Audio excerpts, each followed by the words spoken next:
Hey guys, this is Mountain Moto again with another test ride. Back out here at my friends at GrandPrix Motorsports. And look at what they got for me today.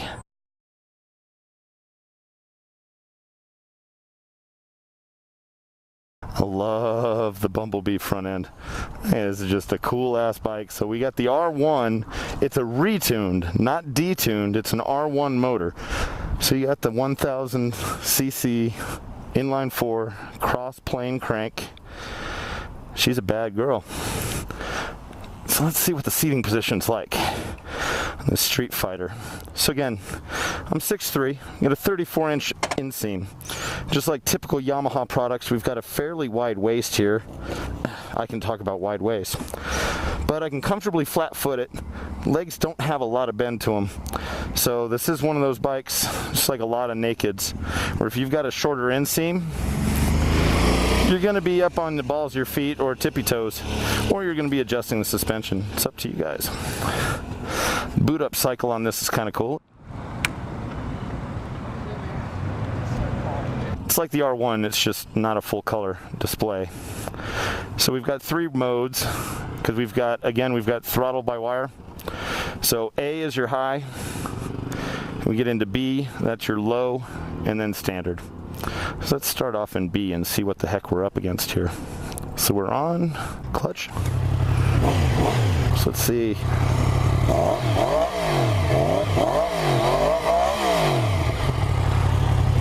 can hear that cross plane.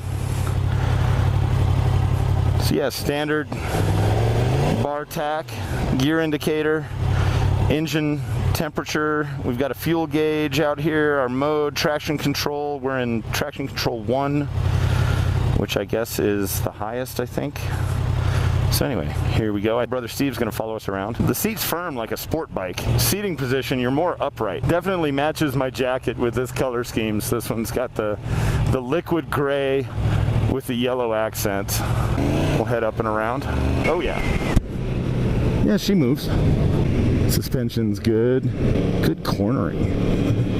I really like these naked Street Fighter bikes. I think they feel extremely agile. And this one's definitely right along those lines. Just with a bigger motor. Think FZ-10 on steroids. It's a pretty comfortable bike. Let's change that mode. Let's go to standard. See if that changes. Ooh. Yeah, a bit more throttle action now with the... Woo! I tell you what, that front end will get light in a hurry.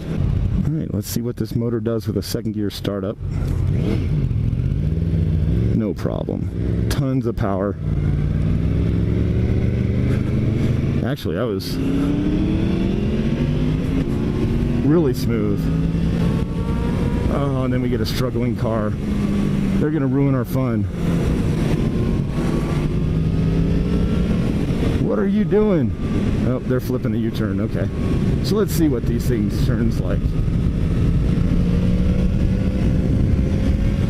The seating position, while the seat's a little firm, it's definitely nice. It's a very nice cockpit to move around in.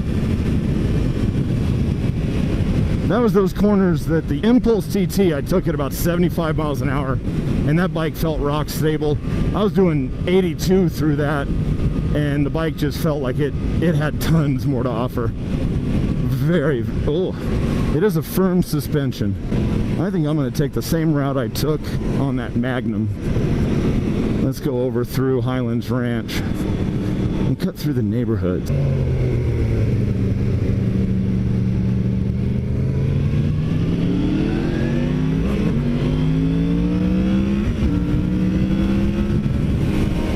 Okay, how do I turn off? Oh, there they are. I turned on the high beams. Traction control system is there. Looks like we've got a cruise control settings on this sucker. Light controls. Typical. Doesn't like to go into neutral. So we got our light controls, pass. Looks like a timer reset button, horn. Over here we've got our start enable, and there's our mode switch. Does have adjustable front KYB forks. The mirrors are, no, they're stock. They're at least adjustable. This Hyundai is not going to let us have fun. See how she power shifts? Just like you'd expect.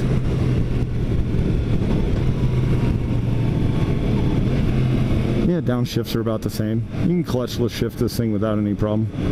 You can definitely see the draw to this bike as a hoon bike. It really wants to lift that front end. This chassis is very rear-centered. I think it would be absolutely no problem here at 46 miles an hour for me to drop and clutch up. I'll bet you I could get this thing up to 10 o'clock position easy, but not my bike. I'm not gonna do that. Responsible.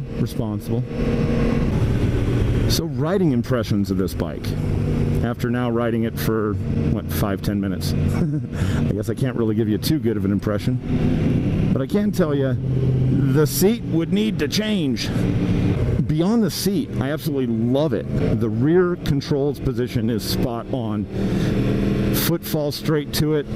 Shift levers falls right to toe with no problem. Get right back on the balls of your feet really easy. Same thing with the rear brake. Brake action is very nice, very positive. You get good initial bite on the front and the rear brake. The motor is what this is all about, and even in standard mode this thing's got some pop to it. Can we change modes on the fly? Is this one of those? Nope, she does not. So you have to be at a stop. Okay, so there's no changing modes while you're moving. Disappointing. All right, we got nobody around. Let's do something.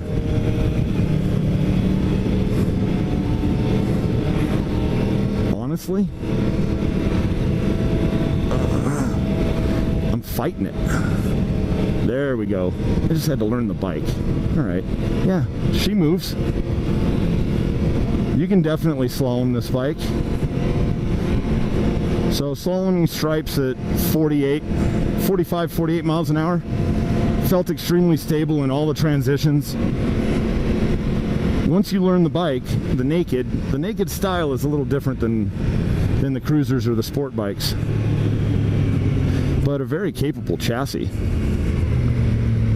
Confidence inspiring, that's for sure. First gear, okay. So first gear I could change it. Now we're in A mode. Let's see. Whoa! Oh, I was not expecting that. Okay. Oh, I see the draw to the FZ-10. Wow. That was not a clutch up, ladies and gentlemen. That was a throttle up. And that was with my 230 pounds up over the tank. That front end just lifted in A mode, giving it full throttle. Wow. But it wasn't scary. It came up nice and controlled, really smooth. The bike was extremely balanced, but this motor, and that happened at about 6,000 RPMs, this motor hit its power band, and that front wheel just came right up, no hesitation. Let's do a little highway run. Let's see what she is. Rolling on.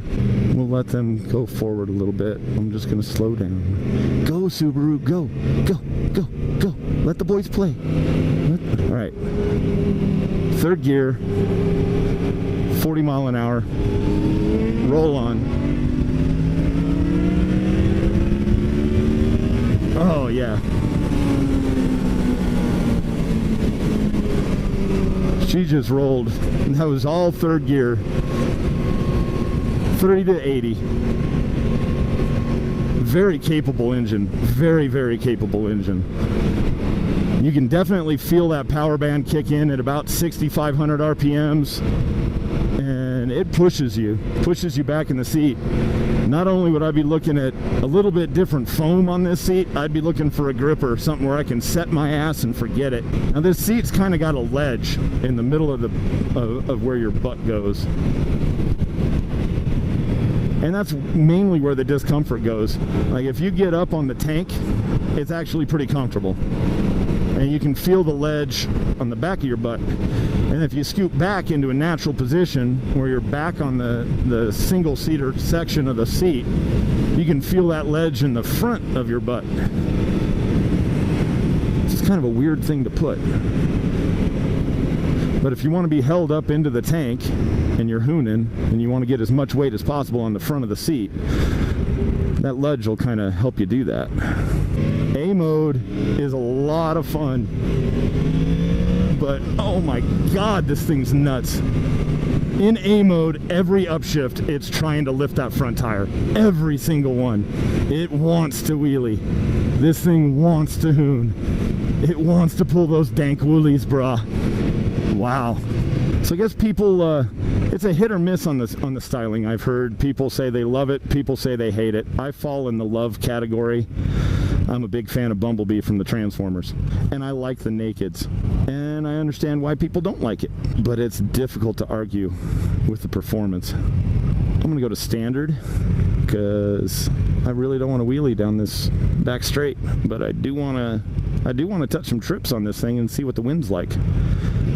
I haven't done that yet, and I should get an opportunity on this road.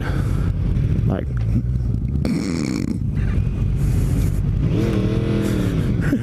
you're acting awful brand new right now.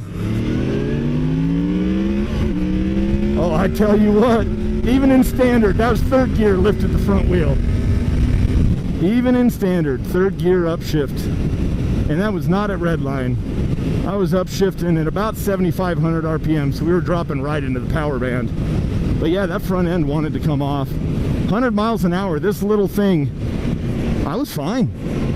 I felt a little bit of wind in my chest. We'll see what the video turns out, because that usually tells me exactly how much wind is actually happening and coming up into my face and into my helmet. But it felt very, very comfortable.